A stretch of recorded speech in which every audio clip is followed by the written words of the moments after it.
Salut, je sais pas si toi ça t'arrive des fois de placer un stop loss, on dirait qu'à chaque fois que tu places un stop loss, il se fait toucher ou ton take profit on dirait qu'il est extrêmement loin ou il est trop tôt.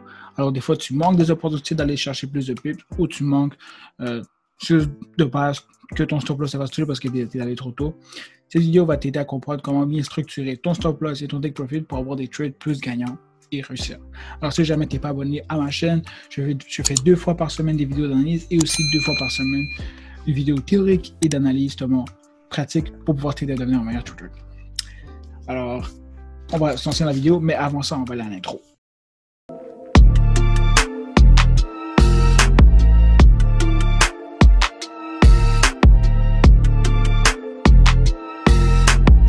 Bon, allons-y. Alors, cette vidéo a été suggérée. Cette vidéo a été souvent suggérée par Déranger Déboulé. Oui, il avait justement demandé très bonne analyse très claire. Pourrais-tu faire une vidéo sur le calcul de la position du stop loss? Merci d'avance et tout. Je pense aussi qu'il dit aussi le take profit, mais je pense que c'est bien de faire les deux. Alors, si jamais vous avez des questions ou justement vous voulez me proposer des vidéos que vous voulez que je fasse, faites comme lui. Mettez justement en commentaire une vidéo que vous pensez qu'il pourrait vous aider et je vais le faire justement. Alors, bien sûr, je ne pourrai pas faire tout le monde si tout le monde me pose 10 questions de 10 vidéos, mais je vais essayer toujours de faire des vidéos des gens pour aider justement la communauté, ma communauté justement à pouvoir progresser. Alors ça, c'est la première chose que je veux dire. Merci beaucoup de Déranger Déboulé pour les commentaires et pour la suggestion de vidéo. Alors, allons-y, c'est une très très bonne vidéo. Pour commencer, avant même de me lancer dans le Forex, avant même de placer un stop loss, vous devez savoir quel est le moyenne de pips. Fait que si jamais vous cherchez, excusez-moi, marquez juste average pips per session, c'est ça que j'ai marqué. Ok, moi, je fais EURUSD et USDPY. Alors, je sais que je dois justement personnellement me situer entre une stratégie de 50 pips, exemple pour USD, une stratégie à base de 60 pips ou de 70 à peu près. Ouais, fait que si exemple ici j'avais pris GBP USD, mais je ne peux pas mettre une stratégie de 150 pips parce que je sais qu'à ce moment-là, la transaction va finir. Pourquoi est-ce que je dis que c'est important de vous mettre une stratégie de take profit de 50 pips? C'est que si vous placez plus de pips que ce que le mouvement fait, le problème c'est que ça va aller justement au lendemain. Et moi personnellement, je suis un intraday, fait que j'aime justement faire dans ma journée même ma transaction et après ça fermer le trade. Et justement, c'est comme ça qu'on peut justement le savoir. Alors ça, c'était vraiment la première chose à faire. Comment c'est calculer justement les pips de la session. Alors ça, c'est vraiment la première, je vais me répéter. Comment calculer justement, c'est savoir les pips mouvements par session. Et voilà. Enfin, ça, c'est vraiment la première étape. Et je pense que c'est une des choses cruciales que moi, malheureusement, je n'ai pas fait au début. Pourquoi? Parce que souvent, moi, je me place une stratégie de 100 pips sur USDPY. C'est marqué 59, 50, 66. Je ne sais pas ce que j'avais dans la tête, malheureusement, j'ai fait l'erreur. Et souvent, ce qui arrivait, c'est que mes transactions étaient bonnes. J'arrivais à 50 pips et le marché, après ça, commençait à descendre. Mais là, je me demandais, OK, c'est peut-être juste un retracement. Et le mouvement continuait. Et finalement, ça veut dire juste fermer la transaction en stop loss et c'était plate. Ou en break-even, ce qui était plate. Fait, comme je vous dis, c'est très crucial. Ça a l'air très niaiseux comme étape, mais c'est très crucial avant même de savoir comment placer votre stop loss et votre take profit. Ça, c'est la première étape. Après ça, la deuxième étape, établir une stratégie. Établir une stratégie, ça veut dire quoi? C'est vous devez prendre à savoir si vous êtes quoi comme trader. Est-ce que vous êtes un scalper? Est-ce que vous êtes un intraday? Est-ce que vous êtes swing? Puis tout. Après ça, après d'avoir su quelle devise vous allez faire, parce que ça va vraiment avoir un impact. Et par la suite, exemple, moi, si je vous donne un exemple de moi en général, je place entre 10 et 20 pips de stop loss. Exemple pour USDJPY, je me situe entre 40 et 50 pips de take profit. Ça va dépendre vraiment du mouvement. Et pour USD, c'est un peu la même chose. C'est entre, on va dire, 15 et 30 pips, parce que ça bouge un peu plus. Et je dirais entre 50 et 70 pips le mouvement. Encore là, ça va s'adapter à comment on va le Fibonacci et tout. Mais ça, c'est un peu la deuxième étape.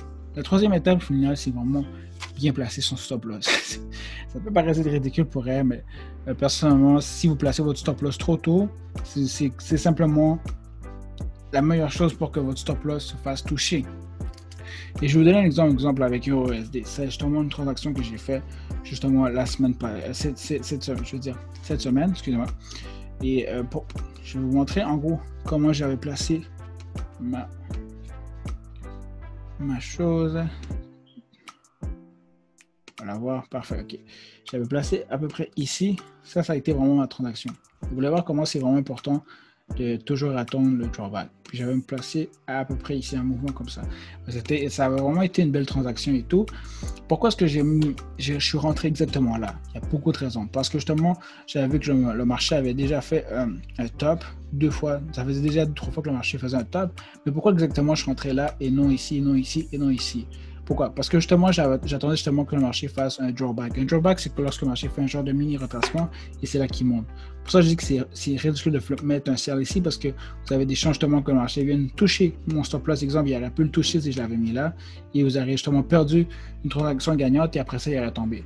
Alors moi, j'attends toujours que le marché justement fasse son genre de mini montée comme on peut voir ici. On voit ici qu'il y avait un petit challenge qu'il a fait. Le marché a fait une petite mini montée, mais après ça, il a descendu vraiment fortement avec justement le 30 minutes et tout. Après ça, si on calcule après ça le stop loss, c'est à peu près combien? C'était à peu près de 10. Je pense que j'avais à peu près 10 de pips, 10 pips. Ce que j'aime toujours faire, c'est toujours placer mon stop loss en haut de la wick. Parce que souvent, ce qui arrive avec le marché, c'est que des fois, le marché va vouloir retester le mouvement le plus haut. On va dire que ce qui aurait pu arriver, c'est que le marché aurait juste pu essayer d'arriver ici, remonter ici et après ça repartir. Ce qui arrive souvent. En plaçant ton stop loss plus haut que le dernier mouvement le plus haut, ça te permet souvent de te sauver que ton stop loss se fasse hit. Même des fois, j'aurais peut-être mis des fois à 20 pips. Là, j'ai mis 10 pips parce que je ne voulais pas me risquer beaucoup pour une transaction qui a été quand même fortement une très bonne transaction. Mais exemple, entre 10 et 20 pips, pour personnellement, c'est une bonne chose à faire. Mais rentrer, on va dire à peu près ici à cette période-là, c'est vraiment risqué. Attendez, toujours justement, dépendant encore là de la devise, parce que c'est pas toutes les devises qui ont la même stratégie, mais pour USDPY, attendez toujours qu'il fasse un petit drawback, qu'il confirme avec un 30 minutes, et après ça, vous placez un sell, et vous allez justement voler dans tout ça. Après ça, comment placer le take profit? Encore là, c'est vraiment important de vous connaître, puis tout. Si jamais vous ne comprenez pas quand je dis des pips, puis tout, je vais mettre sûrement en haut un lien d'une vidéo que j'ai fait des pips. C'est une vieille vidéo que j'ai fait par rapport aux pips, la théorie des pips. Mais je trouve que pareil, c'est important de comprendre comment fonctionnent les pips et tout. Alors, ça, vous allez comprendre quand je dis c'est quoi 20 pips ou 10 pips. Ouais. Donc, voilà, comment placer le stop loss? Dans ce genre de situation-là, moi, je me suis fié à la consolidation. Il y a d'autres stratégies, mais dans cet exemple-là, je me suis fié à la consolidation. Je me suis dit, ok, parfait. Je sais que le marché ici, il y avait eu 3 endroits qui avaient comme été spécial. Je vais peut-être... Ça avait été ici, ici et ici. Je savais que justement le marché devait passer à travers tout ça. Donc moi, mon stop loss au final, c'était à peu près ici. J'avais mis pas exactement où il y avait les wicks ou plus en bas, je l'ai placé un petit peu plus haut. J'avais mis comme à 79, 80. J'ai fermé un peu avant parce que j'étais un peu tanné, mais ma transaction aurait pu toucher mon stop loss, mais c'est pas grave. Je l'ai placé à peu près ici, mon stop loss. Je vais dire comment ça se joue, je peux savoir que le stop loss va seulement se faire hit.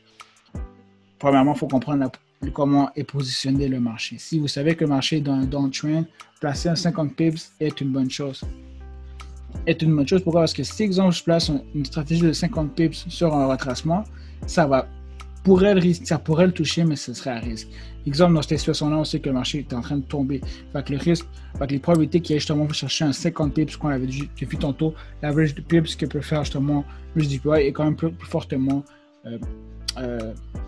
plus de possibilités que ça se fasse. En gros, si je fais un genre de dessin pour peut-être simplifier la chose, si le marché fait ça, faire une stratégie de 50 pips ici est plus logique qu'en faire une ici. Pourquoi? Parce que le marché est justement dans un downtrend. Justement, le fait que ce soit un downtrend, on sait que ce genre de mouvement-là ici, aura fortement plus de chances de compléter 50 pips que dans un retracement. Le retracement, justement, ça le dit, c'est un retracement, c'est un petit mouvement. Alors, c'est pas là que je place souvent mes gros stop loss. Excuse-moi, mes take profit. Bref, excusez-moi si j'ai l'air à tourner un peu, c'est beaucoup de théories que je vais expliquer en quelques mots quand c'est quand même plus long à dire. Je vais sûrement faire une vidéo juste pour vous comprendre pourquoi que j'ai l'air un peu à tourner. Je vais quand même faire une vidéo en plus juste du stop loss, une vidéo juste du take profit prochainement. Pourquoi? Parce que je trouve que je pourrais passer 20 à 30 minutes juste parler du stop loss et encore 20 à 30 minutes juste parler du take profit parce qu'il y a plusieurs stratégies à amener, il y a plusieurs choses à amener. Alors, soyez pas offusqués, c'est exemple, je vais un peu rapidement, c'est juste que c'est quand même très très long.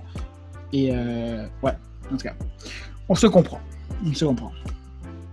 Alors, comment j'aurais pu justement mettre mon take profit ici? Qu'est-ce qui a raté moi? Comment j'ai cliqué moi? J'aurais pu utiliser le FIBS, mais personnellement, je trouvais qu'il était inutile. Ce que j'ai utilisé, moi, comme j'avais dit dans cette situation-là, c'est qu'il y a une consolidation. J'avais des fortes chances que le marché vienne retester encore une autre fois le mouvement le plus bas. Comme ici, ça fait 1, 2 et 3. Moi, je me suis dit, OK, parfait, je vais mettre mon take profit à peu près ici. Mais justement, pour ne pas me risquer justement qu'il arrive ce genre de situation-là et que finalement, le stop loss arrive proche de se faire hit, ce que j'aime beaucoup faire, c'est justement me placer ici et me mettre, on va dire, où il y a la candle à peu près là, pour justement sécuriser mon trade et être sûr que justement, qui va pouvoir le toucher. Si après ça, vous voulez avoir une confirmation de plus ou avoir quelque chose de plus, ce que je fais aussi souvent, c'est les FIBS. Les FIBS, pour moi, est un outil aussi très, très utile pour savoir à quel moment sortir et rentrer. Pourquoi? Parce que si, exemple, vous étiez en train de suivre le mouvement, comme ici, j'avais dit, la première flèche, pour moi, était le premier support que le marché devait toucher. En gros, c'était 38,20. Si le marché passait, j'étais content. Après ça, le deuxième support qui était important pour moi, c'était 50%, parce que je voyais que le marché ici avait eu beaucoup de résistance. Et là, après ça, le troisième, justement, parce que le marché devait passer pour pouvoir toucher un stop loss, ça a été à peu près à 88,60. Mais justement, moi je m'avais mis à peu près à 79 ici, mon take profit. Donc là, c'était un peu risqué parce que si le marché ne passait pas celle-là, il aurait pu remonter. Le plus idéal, ça a peut-être été de le mettre à 83. Pourquoi est-ce que je dis que l'idéal, c'est de le mettre à 83? C'est que vous devez toujours placer votre stop loss un peu plus en haut du FIBS que vous voulez atteindre. Comme dans cette session-là, celle-là, c'était quand même bien parce que j'avais mis à 79. Fait que je savais qu'ici, le marché avait un gros support à 75. Je dis ça à côté, c'est marqué à 106 et 75. J'avais mis 79, fait que j'étais quand même chill. Pourquoi? Parce que souvent, ce qui arrive avec le marché, c'est que des fois, il va faire semblant de retester et après ça, il va remonter. Et ce qui arrive des fois, ce qui est triste, c'est que nous, des fois, on met notre stop loss à peu près là à 75 et on manque de peu de transactions. Et c'est souvent ce qui fait que beaucoup de gens vont manquer de transactions. Alors, en plaçant justement à peu près à peu 5 pips plus haut, qui était justement à 79,80, vous évitez justement d'avoir ce genre de situation-là qui arrive souvent. Alors, voici un peu la manière de comment je placerai mes stop loss pour USDJPY. Maintenant, pour EURUSD. EURUSD, c'est une stratégie quand même un peu plus différente. Pourquoi? Parce que EURUSD bouge beaucoup plus rapidement. Alors, ça, c'est encore là, c'est un autre trade que j'ai eu la semaine passée et c'est un exemple que je vais vous donner. Comment justement placer le stop loss et le take profit. L'idéal encore là, c'est toujours de le placer lorsqu'il y a une zone de support. Très logique. Fait que, cet exemple, on le faisait en ce moment. Boum, je passe. On va dire que je rentrais ici. Parfait. Ce que je vous suggère pour EURUSD ou même pour n'importe quelle devise, lorsque vous voyez des wicks comme ça, disons que celle-là n'existait pas. Si vous voyez une wick comme ça ici, je vous suggère de placer votre stop loss plus en bas de la wick. Pourquoi? Parce que comme vous pouvez voir ici, dans ce genre de situation-là, le marché a presque retesté la previous wick et ça l'a fait justement que ça aurait pu, si exemple vous avez placé votre stop loss à peu près on va dire à 15 ou à 10, je ne sais pas, il aurait juste fermé votre transaction et parti vers l'eau. Je vous suggère fortement, lorsque vous avez des wicks et que vous faites un buy, placez toujours votre stop loss plus en bas, que ce soit 20 pips ou même des fois 30 pips, juste pour être sûr de vous sauver. Mais dans cette autre situation-là, c'était quand même spécial parce que le marché, moi j'aurais pensé que le marché allait justement descendre, mais finalement, on voit qu'ici, il y avait un fort support et le marché n'a pas été capable de le passer. Après ça, comment est-ce que je peux me placer, moi, un take profit? Vous prenez encore votre FIBS. Ici. Et ici. Encore là. Le mouvement le plus haut, du plus bas au plus haut. Boum, boum, boum. Après ça, on voit que le marché a eu justement beaucoup de difficultés au FIBS 50. Finalement, il n'a pas été capable. Et après ça, je vais replacer plusieurs, justement, take profit qui a été, personnellement, le moins 27 et le moins 61,80. Après ça, moi, personnellement, ici, moi, j'aurais fermé mes transactions parce que de là, ça fait beaucoup. Si on calcule à peu près c'est combien, on peut voir que le marché a fait à peu près 69 pips dans ce genre de mouvement-là. On sait qu'en plus qu'en ce moment, pour moi, il est 12h49. Il est midi 49. Donc déjà, on est dans la moitié de la journée et le mouvement est comme supposé bientôt se terminer. Parce que, comme on avait vu tantôt, c'est-à-dire que le mouvement pouvait faire entre 90 et 72, dépendant de la session. En fait. On sait déjà que là, le mouvement est pour bientôt terminer. Alors, c'est exemple, on regarde le prochain take profit. Je pense pas que j'ai un autre. Non, c'est pas ça.